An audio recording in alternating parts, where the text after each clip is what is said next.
Hello students, आज के इस मीडिया साक्षरता सेशन में आप सभी का स्वागत है। आज हम एक ऐसी केस स्टडी को डिकोड करने वाले हैं जो सच में थोड़ी डरावनी है।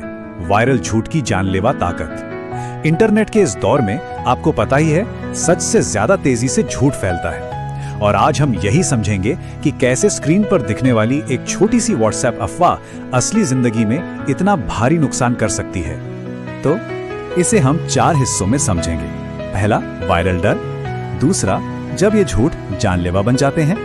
तीसरा, फॉरवर्ड करने का मनोविज्ञान। और चौथा, इस फैलाव को रोकना। चलिए शुरू करते हैं पहले हिस्से से, वायरल डर। अब जरा इस मैसेज को सुनिए। सावधान, बच्चा चोर गैंग आपके इलाके में घूम रही है। इस वीडियो को सभी ग्रुप में भेजो, वरना अगला निशाना आपका शहर होगा। सुनने में कितना अलार्मिंग लगता है ना? ये एक एग्जैक्ट उदाहरण है उस डरावने मैसेज का जिसने पूरे देश में दहशत फैला दी थी। नोटिस किया आपने? इसमें डर है, खतरा है, और सबसे बड़ी बात, बिना सोचे समझे बस जल्दी से इसे फॉरवर्ड कर देने का एक भारी दबाव है। लेकिन एक मिनट सोचिए कि एक वायरल झूठ आखिर बनता कैसे है। ये सिर्फ एक साधारण टेक्स्ट नहीं था। इस झूठ को असरदार बनाने के लिए वार्निंग वाले टेक्स्ट के साथ साथ फेक वीडियो और विचलित करने वाली ऑडियो क्लिप्स को मिक्स किया गया था। जब आप ऐसी चीजें एक साथ देखते और सुनते हैं ना, तो दिमाग की सोचने समझने वाली बत्ती अचानक बंद हो जाती है और क्रिटिकल थिंकिंग बिल्कुल बाईपास हो जाती है। लोग सच में मान बैठे कि कोई खतरनाक गैंग आकर उनके बच्चों को उठा लेगी। अब आते हैं दूसरे हिस्से पर, जब झूठ जानलेवा बन जाए। तो असल में हुआ क्या, इसका स्टेप बाय स्टेप असर देखिए।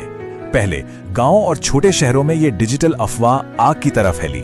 लोग इतने ज्यादा डर गए कि उन्हें हर अनजान चेहरे पर शक होने लगा। और फिर आती है सबसे दुख भरी बात, कुछ अनजान मासूम यात्री वहां से गुजरे जिन्हें इस अफवाह के बारे में कुछ भी नहीं पता था। भीड़ ने आव देखा ना ताव और बिना कोई सच्चाई जाने उन पर जानलेवा हमला कर दिया। ये देखिए यहाँ कितना बड़ा और दर्दनाक फर्क है।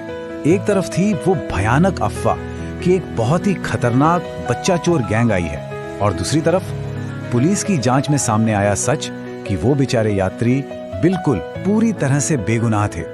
उनका किसी अपराध से दूर दूर तक कोई लेना देना नहीं था। एक बिना सिर पैर के झूठ ने मासूम लोगों की जान ले ली। ये हमें ले जाता है तीसरे हिस्से पर, फॉरवर्ड करने का मनोविज्ञान। असल में एक फॉरवर्ड किए गए मैसेज ने लोगों के दिमाग में इतना डर भर दिया था कि अफवाह सच लगने लगी। ये लाइन इस पूरी साइकोलॉजी को एक्सप्लेन कर देती है। डर एक ऐसा अदृश्य हथियार है दोस्तों, जो एक सफेद झूठ को भी बिल्कुल सच साबित कर देता है। जब लोग घबराहट में होते हैं तो वो वेरीफाई करना भूल जाते हैं और बस फॉरवर्ड दबाते चले जाते हैं। हमारी अपनी भावना ही हमें फेक न्यूज का वाहक बना देती है। तो चलिए आखिरी हिस्से की तरफ बढ़ते हैं, फैलाव को रोकना। अब ध्यान दीजिए, बात इतनी बिगड़ गई थी कि खुद व्हाट्सएप को एक ऑफिशियल वार्निंग देनी पड़ी। हर फॉरवर्डेड मैसेज सच नहीं होता। ये एक वेकअप कॉल था हम सब के लिए। स्टूडेंट्स, चलिए यहाँ एक छोटा सा रोल प्ले अभ्यास करते हैं। कल्पना कीजिए आपके फोन पर अभी एक ऐसा ही डरावना और भड़काऊ वीडियो आता है। क्या आप उसे तुरंत आगे भेज देंगे? बिल्कुल नहीं। एक जिम्मेदार नागरिक के तौर पर आपकी भूमिका सबसे पहले उस झूठी सामग्री को रिपोर्ट करने की होनी चाहिए। प्लेटफॉर्म पर फ्लैग करना एक बहुत ही महत्वपूर्ण कदम है। इस तरह के संदिग्ध मैसेजेस को पहचानने और रोकने के लिए कुछ सेफ्टी रूल्स और नए फीचर्स लाए गए। जैसे मैसेजेस को अनगिनत लोगों तक भेजने पर एक फॉरवर्ड लिमिट लगा दी गई। साथ ही फॉरवर्डेड टैग भी जोड़ा गया ताकि आपको पता चल सके कि भेजने वाले ने इसे खुद नहीं लिखा है। ये सारे तो तकनीकी समाधान हैं, लेकिन असल सेफ्टी रूल तो हमारी अपनी सतर्कता ही होनी चाहिए।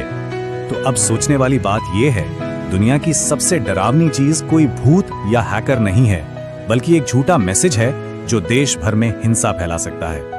तो विद्यार्थियों, ऑनलाइन जानकारी शेयर करते वक्त हमारी एक बहुत बड़ी नैतिक जिम्मेदारी बनती है। आज के सेशन के बाद आप सब खुद से बस एक सवाल कीजिए, क्या अगली बार किसी भी मैसेज को फॉरवर्ड करने से पहले आप उसके फैक्ट्स चेक करेंगे? बिना जांची गई अफवाहों के असली परिणामों पर विचार करना हम सबका कर्तव्य है।